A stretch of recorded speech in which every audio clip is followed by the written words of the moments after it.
Hello बच्चों, आप सभी का हमारे YouTube चैनल वाईफाई स्टडी 4.4 में स्वागत है। अभी तक आपने हमारे चैनल को सब्सक्राइब नहीं किया तो प्लीज सब्सक्राइब कर लें और लाइक करें, शेयर करें।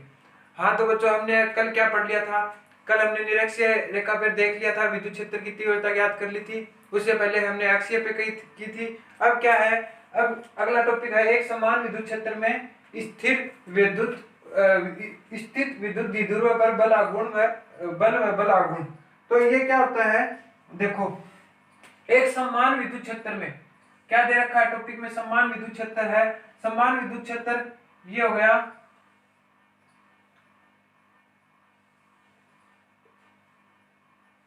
ये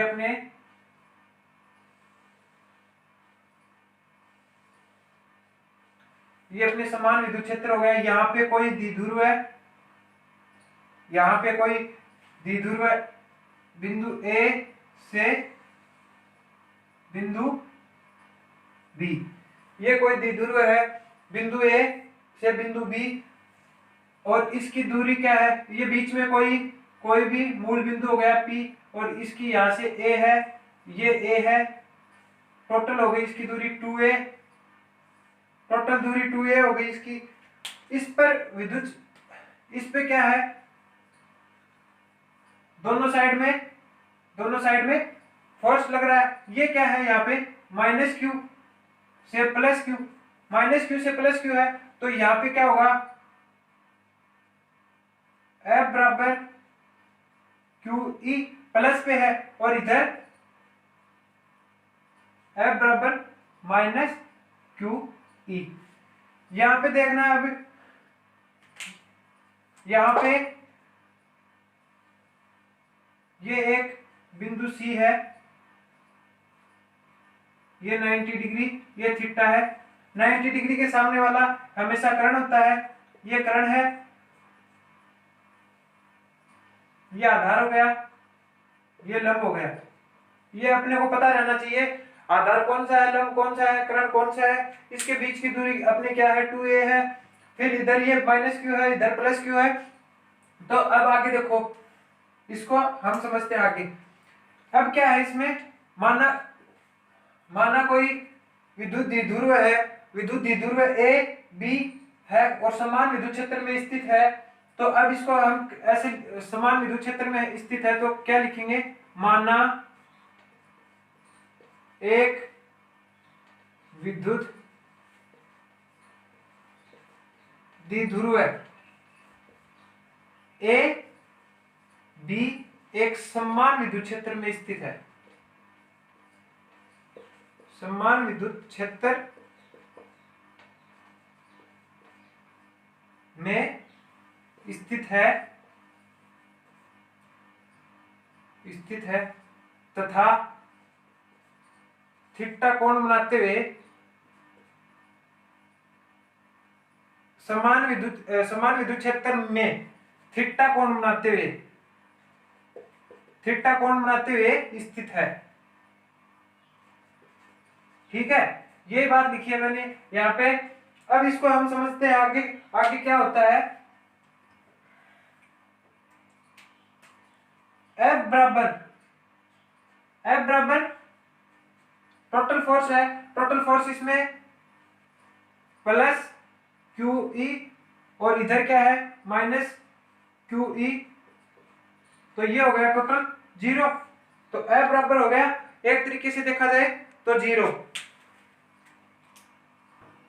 तो अब आगे देखते हैं, ये F बराबर कुल हो गया अपने 0, तो यानी इसमें स्थानांतरण नहीं होगा। अब आगे देखो इसको, आगे क्या है? द्विध्रुव पर आरोपित बल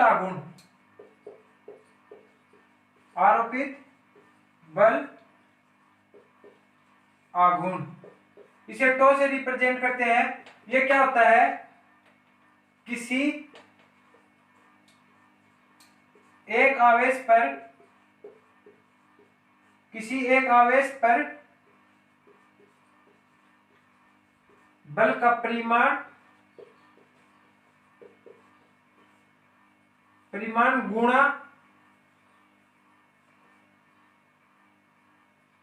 बलों की क्रिया रेखाओं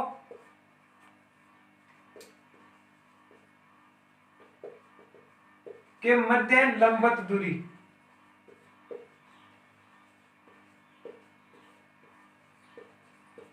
ये टो बराबर होता है, बल आघूर्ण को टो से रिप्रेजेंट करते हैं, और ये इसका हो गया किसी एक आवेश पर बल का परिमाण बल इंटू बलों की क्रिया रेखाओं के मध्य लंबवत दूरी। तो अब क्या है, बलों के मध्य लंबवत दूरी क्या हो गई, ये है इसके बलों के मध्य लंबवत दूरी, ये सी है, ये बी है। तो बलों के मध्य लंबवत दूरी क्या हो गई, डी सी। और इसके परिमाण क्या है, बल का परिमाण क्या है, एफ। तो इसको हम ऐसे भी लिख सकते हैं, आगे देखो इसको हम कैसे लिख रहे हैं, ये देखना, इसको तो एफ गुणा, अब बलों के बीच के लंबवत दूरी क्या है, बीसी, ये बीसी है बलों के बीच के लंबवत दूरी। तो अब इसको आगे क्या लिखेंगे, एफ बराबर क्या होता है, एफ बराबर हमने पढ़ा था क्यूई, एफ बराबर हमने क्यूई पढ़ा था, और बीसी, बीसी क्या है, लंब है, और अपने को यहां से इसका मान निकालना है। तो अब क्या करेंगे, बीसी यानी यहां से देखो sine theta, sine theta, sine theta क्या होता है, या कल बताया था आपको मैंने, लाल बट्टे कक्का, ये साइन थीटा, ये कोस, ये टेन। तो लंब अपॉन कर्ण, तो लंब बट्टे कर्ण। तो लंब क्या है इसमें, लंब लंब अपने बीसी है, बीसी, और कर्ण क्या है इसमें, कर्ण ए बी, ये इसका कर्ण है, इसका कर्ण है, तो यहाँ पे लिख दिया ए बी। अब अपने को पता है ए बी की दूरी यहाँ पे क्या दे रखी है अपने को, हम इसको ऐसे भी लिख सकते हैं, बीसी बराबर, अब इसके बीच की दूरी क्या दे रखी है अपने को, 2a, इसके मध्य दूरी है 2a, तो मैंने यहाँ पे लिख दिया 2a। तो अब यहां से हम ऐसे भी कर सकते हैं इसको, साइन थीटा बराबर बीसी अपॉन 2a, ये हो गया। अब इसको आगे क्या कर सकते हैं, बीसी, बीसी बराबर, अब ये 2 इधर चला जाएगा इसके, तो 2a sine theta, 2a sine theta. अब इसको आगे देखो,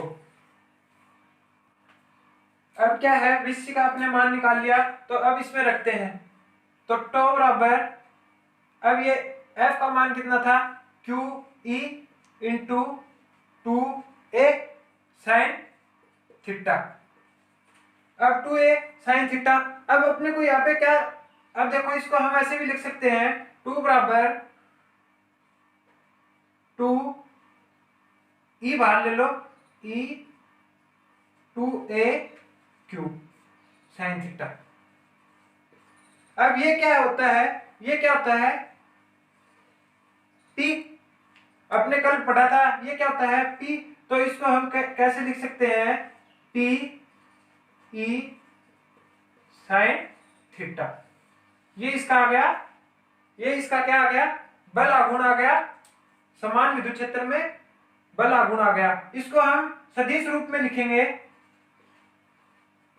सदिश रूप में, इसी चीज को हम सदिश रूप में कैसे लिख सकते हैं, तो सदिश P गुणा E सदिश, ये इसका सदिश रूप, ठीक है। साइन थीटा है तो हमेशा बीच में गुणा का निशान आता है, और अगर यहाँ पे कोस होता तो एक डॉट का, ये होता है इंटू है, लेकिन ध्यान रखना इसको। तो ये हो गया इसका सदिश सदिश रूप। अब आगे देखो, इसकी कोई कुछ विशेष स्थिति, वो क्या होती है,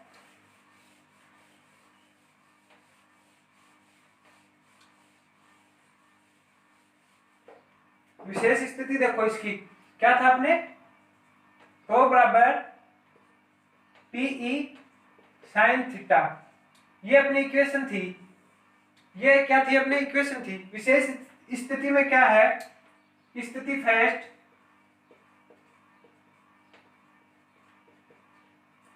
स्थिति फर्स्ट में क्या है, अगर हम थीटा की जगह जीरो रखें, अगर हम थीटा की जगह जीरो रखें तो क्या आएगी वो स्थिति देखते हैं। अब थीटा की जगह हम जीरो रखेंगे तो क्या स्थिति बनेगी,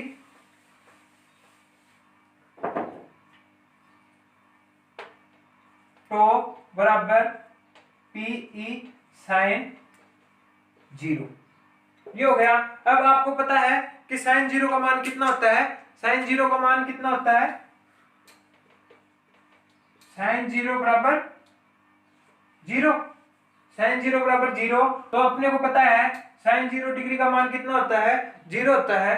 तो अब इसमें मान रख दो टो बराबर पी ई, और ये इसका मान साइन जीरो डिग्री का मान जीरो, तो ये टोटल हो गया जीरो, टो बराबर जीरो। तो अब क्या है, टो बराबर जीरो आ गया, पहली स्थिति ये हो गई, टो बराबर जीरो आ गया, यानी यह स्थिति विद्युत द्विध्रुव, विद्युत द्विध्रुव की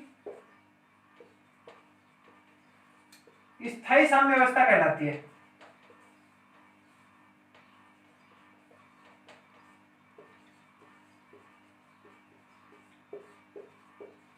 ये स्थिति फर्स्ट स्थिति है, ये क्या है, विद्युत द्विध्रुव की स्थायी साम्यावस्था कहलाती है। अब सेकंड स्थिति देखो, इसी के आगे सेकंड क्या है, अगर थीटा की जगह 90 डिग्री रखे, थीटा की जगह 90 डिग्री मान रखे, तो उसका क्या है, तो टो बराबर